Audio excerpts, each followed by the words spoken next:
in groups, whatever, over the last 9 months.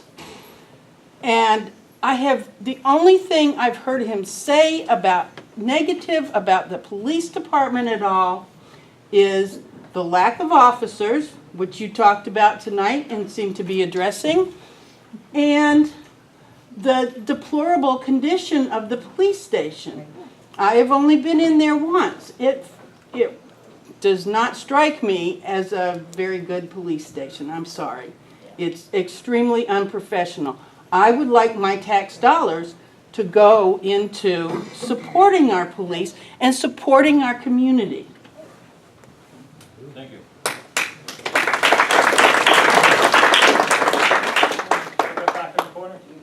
Yes, my name's Ruth Reel. As far as the police, I think the police station should be moved back down this area where there's parking. There's nowhere to go to locksmith, nowhere to go to market, nowhere to go to hairdresser, nowhere to go to State Farm, Dollar General. There's hardly any parking around anywhere, and they should be in a better location for the healthier building. It's not fair for them to be, because it's just, you can't go shopping anywhere. I mean, it took what, 18 spots? Bring it back down here where they have parking or another location and give them a healthier building. There's not too many healthy buildings in this town. Okay. Bob Snyder from Sunbury. I've owned a business on Market Street for 25 years, and I can tell you that, in my opinion, the police station should not be in its current location. We just had another little cafe open up next to the Market House. That's great. We need more business downtown. We at the Squeeze-In are going to expand to the other side. We're not changing the Squeeze-In itself, but we're opening up an ice cream shop in there. Parking is always an issue. On the side where the Squeeze-In is, there are 8 parking spaces. 3 of those spaces are currently being taken up by police vehicles, so there's only 5 spaces. When there is any type of function, raid, etc. that happens, police from other agencies come in, parking all around that area is taken up. We don't open on a Sunday till noon because we don't want to interfere with the church parking, because there's no parking there. Right. If people drive more than a block past our places, they go somewhere else. That's just the way that it is. And it's a fact that I've lived with on Market Street since 1992. I believe that I was on council when the M&T building came to us for free. Mr. Eister has been charged with just taking care of this building as best we can because they didn't want to put too much money into this place that a lot of people didn't think should be there. So that's why it's in the condition that it's in. There's no sense pouring a ton of money into it. I applaud this council for looking at the future and what you might want to do with it. There's several options. One of those is the vacant lot that the city already owns next to the Packer House on 3rd Street. Rather than buying a current building that is on the tax rolls and eliminating that from the tax rolls, because we need all the tax money we can get to hire more officers, let's at least consider building a new building in that location. We're not losing any taxes, and we could have a top-notch quality facility. The other thing that I see is when they're bringing prisoners in and out on Market Street. There's no back entrance. That building is landlocked. You can't really come in from behind without walking on someone else's property. That's no place to bring in a prisoner, so they don't. So that means here we are in the heart of our downtown, marching prisoners in and out. Does that send the kind of message you want to your community? It doesn't to me. And I believe the officers should have a facility that simply allows them to do their job efficiently and most importantly, without danger. And that has front entrance and rear entrance and proper parking, etc. And the current building will not meet that criteria. I guarantee you it will not. And most importantly, as a businessman, yes, I want you to come to my business. And if you can't park, you're not coming there. So make no mistake, I think this is an important issue to help the entire downtown. Thank you. Anybody else? Yeah. Kurt Karlovich, some of you know me as Mayor-elect. I'd like to make an announcement or a comment about this. I had absolutely no problems or issues with the current police chief, Tim Miller, until tonight. These are unfounded accusations from the man himself. The only thing I find is interesting is I started asking questions about where our money is going, how our contracts are being spent. And I told some of the current council members that I'm not going to just sign the contracts without reading them and asking questions at the beginning of next year. And then I started pulling out the flaws that are in our own police department about personnel issues, issues with the police department, and issues with how they're handling evidence in the police department. And now all of a sudden the police chief is accusing me of threatening him or something and threatening his job. I'm sorry, he makes $86,000 a year, and this is unfounded, and I don't even know what else to say because it's just ridiculous right now, how this is happening.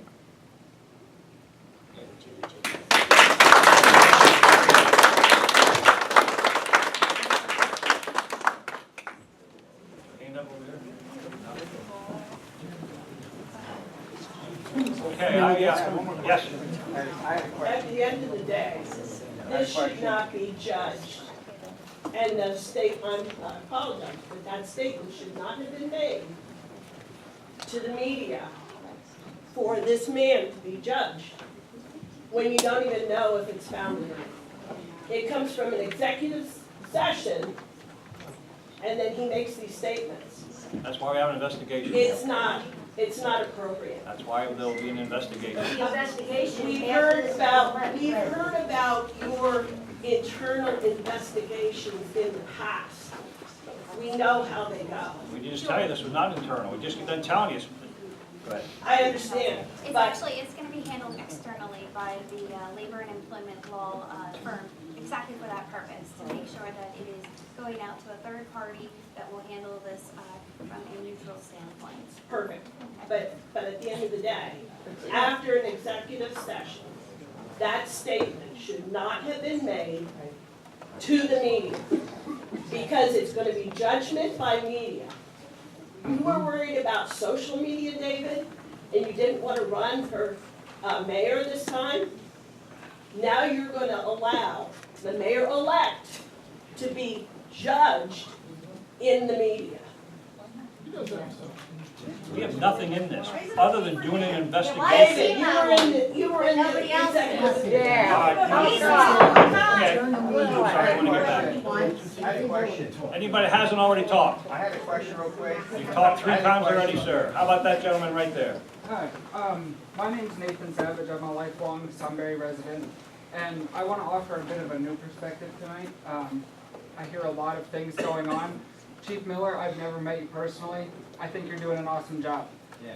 Kurt, you're a newly elected mayor, and I hope you do an awesome job. And I think that the biggest wish that we all have, I'm sorry, let me step back, to the family of Barbara Miller, we all, I think, genuinely do hope that this case is solved so that you do have your closure. To my point, I think we all kind of just want this to be ironed out. We want to see you guys resolve these differences, have a closed room meeting open to the public, but have the meeting and work these differences out. I mean, we don't want to see more bickering. We elected Kurt because we wanted a new mayor. I mean, it was the same with Beth, it was the same with Joe. We had people from 3 separate parties running, and a new mayor was elected. We just want to see the city move forward, and we want to see you all do it together. We don't want to see the divisions. We want to see you all pull us forward together. And that's all I have to say.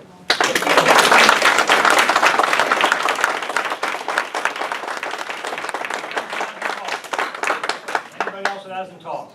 I had one question. You've talked already 3 times, sir. Thank you. Yes, ma'am.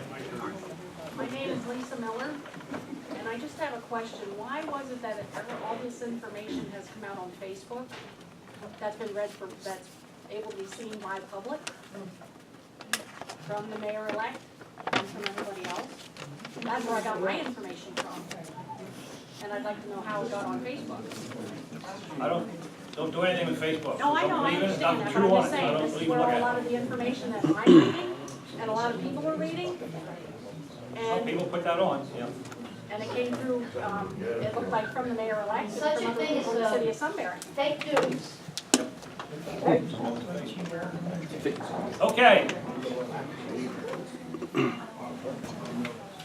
Joe, I'm sorry, go ahead. I don't think you guys ever passed the approval of minutes and reports. Yes, we did. Oh, did Very you? beginning, yeah. Okay. And then I just had one question We didn't about, actually vote on it, or we just talked about it?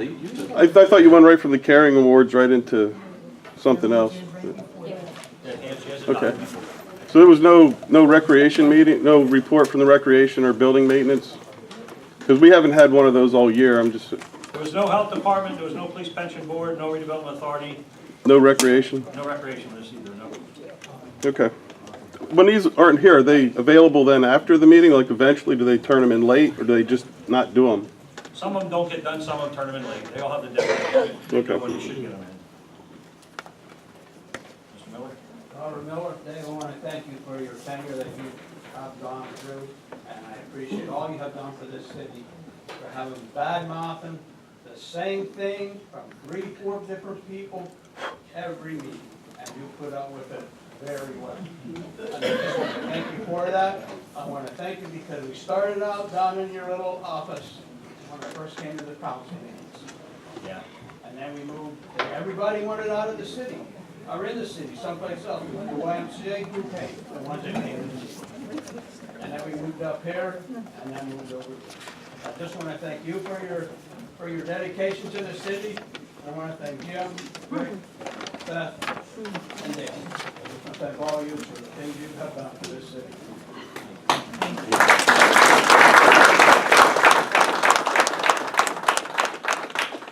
I just want to say one short thing, and first of all, I want to say that I've met with our new mayor-elect. We had a good meeting, I think, for 2.5 hours. There's no animosity between him and I. You can talk to him when the meeting's over if you want to.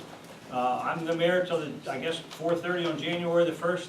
He knows he can call me anytime he wants. Like I'm saying, I don't think there's any animosity between us at all. We'll get to the bottom of what's happening here.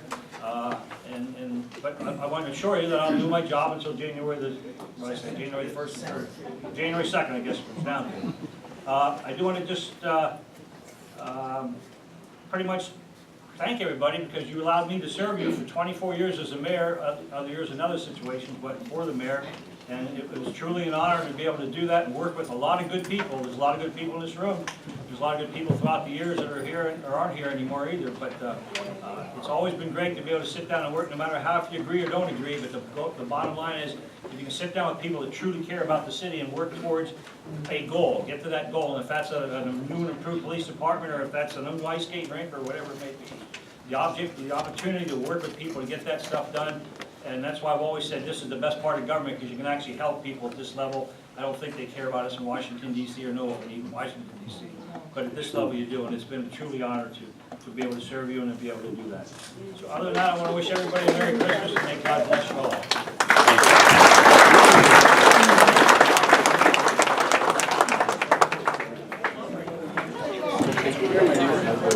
I'm gonna vote for you, Joe.